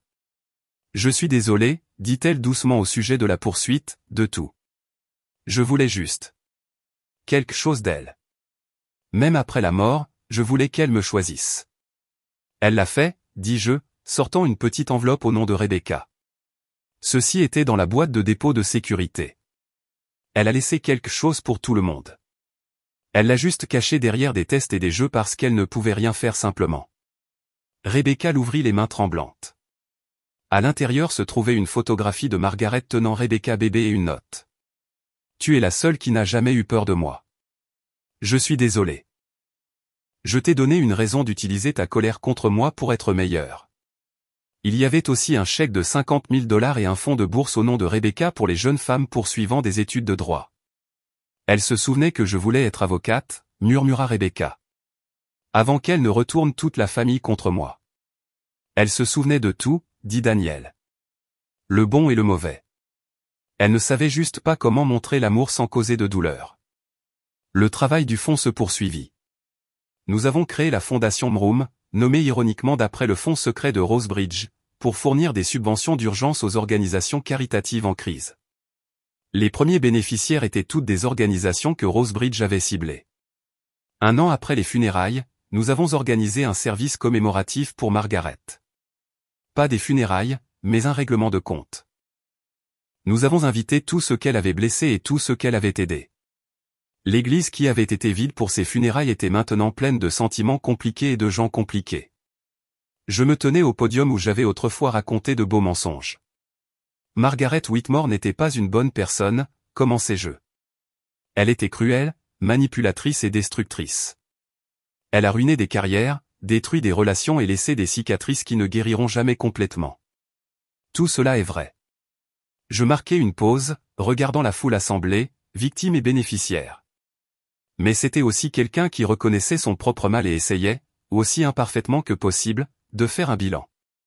Elle ne pouvait pas arrêter d'être cruelle, mais elle pouvait choisir d'être aussi gentille. Elle ne pouvait pas annuler le mal qu'elle avait causé, mais elle pouvait essayer d'empêcher d'autres de causer plus de mal. Elle était à la fois le problème et une tentative imparfaite de solution. Daniel prit la parole ensuite. Ma mère ne m'a jamais dit qu'elle m'aimait. Mais elle m'a laissé des preuves qu'elle a essayé d'aimer. Même si elle a échoué, elle m'a laissé la vérité sur elle-même, tout, le bon et le mauvais, et m'a fait confiance pour décider quoi en faire. C'est sa propre forme d'amour. James ajouta, elle a fait de moi son arme, puis a regretté ce que j'étais devenu. Le fonds que Sarah gère essaie d'aider des gens comme moi, des gens blessés par les ambitions de leurs parents. Cela n'efface pas ce qu'elle a fait, mais cela aide à empêcher d'autres de faire de même. Après le service, Harold me tendit une dernière enveloppe. Elle a dit de vous donner ceci seulement après que vous ayez prouvé que le fonds survivrait à tous les défis. À l'intérieur se trouvait une simple carte avec l'écriture de Margaret. Sarah, tu m'as demandé pourquoi je t'avais choisi. La réponse est simple. Dans une pièce pleine de gens qui avaient toutes les raisons de parler, tu étais la seule à parler sans raison, par pure compassion. Tu as menti pour réconforter les sans réconfort, même quand cette personne était moi. La vérité sur ma cruauté est qu'elle était compulsive, incontrôlable, comme respirer. La vérité sur ma charité est qu'elle était calculée, forcée, comme retenir mon souffle. Mais les deux étaient réels. Les deux, c'était moi. Tu as hérité non pas de ma richesse, mais de ma guerre. La guerre entre qui nous sommes et qui nous choisissons d'être. Combats-la mieux que moi. Gagne-la si tu peux.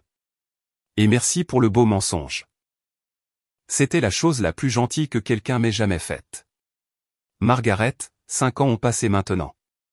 Le Margaret Whitmore Charitable Trust a distribué plus de 100 millions de dollars à des organisations caritatives à travers le pays.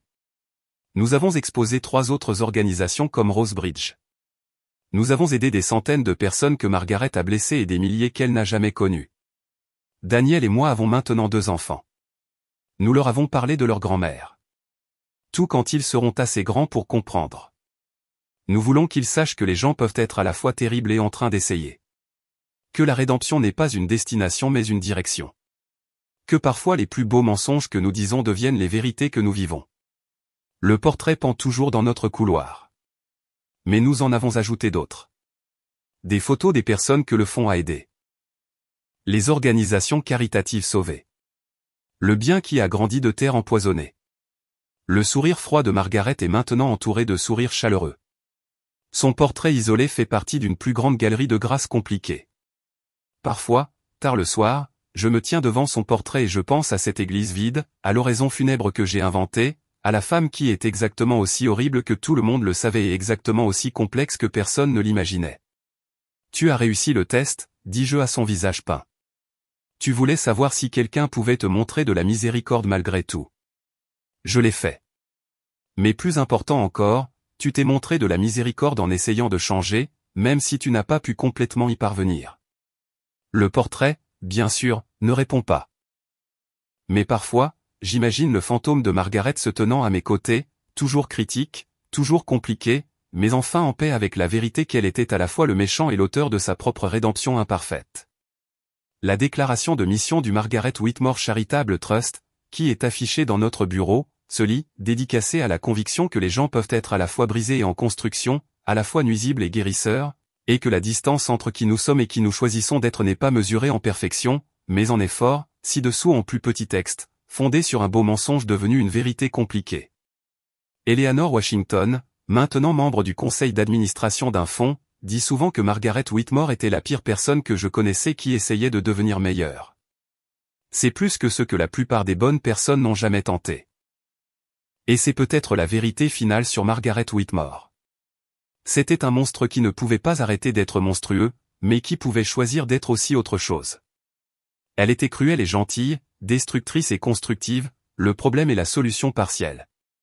Elle était humaine de la manière la plus désordonnée et la plus difficile possible. Elle était exactement ce que j'ai dit qu'elle était à ses funérailles. Quelqu'un qui s'est consacré à la charité, qui a aidé les autres sans chercher de reconnaissance. Je n'avais juste pas su que je disais la vérité quand je l'ai dit. Le beau mensonge que j'ai raconté aux funérailles de Margaret est devenu la vérité compliquée que nous vivons. Chaque subvention que nous faisons, chaque organisation caritative que nous sauvons, chaque tort que nous essayons de corriger, tout découle de ce moment où je me suis tenu dans une église vide et ai choisi de trouver la grâce pour l'ingrat. Margaret avait raison sur une chose. On connaît la vérité quand on est forcé de mentir. Et parfois, si l'on a beaucoup de chance ou si l'on est très prudent, le mensonge que l'on raconte devient la vérité que l'on crée. Le fond continue. Le travail continue. La rédemption, partielle, imparfaite, mais réelle, continue. Et quelque part, dans ce qui vient après cette vie, j'espère que Margaret Whitmore saura enfin ce qu'elle n'avait jamais cru en vie. Quel valait le beau mensonge, valait l'effort pour trouver le bien dans son mal, valait la chance de rédemption qu'elle s'était donnée par nous. C'était une femme méchante qui a laissé derrière elle une grâce compliquée. Et c'est peut-être en fin de compte tout ce qu'on peut espérer, être rappelé non seulement pour ce que nous étions, mais pour ce que nous avons essayé de devenir. Si vous deviez choisir entre laisser quelqu'un être enterré avec seulement la haine comme héritage ou raconter un mensonge compatissant à son sujet, que feriez-vous? Faites-le moi savoir dans les commentaires ci-dessous.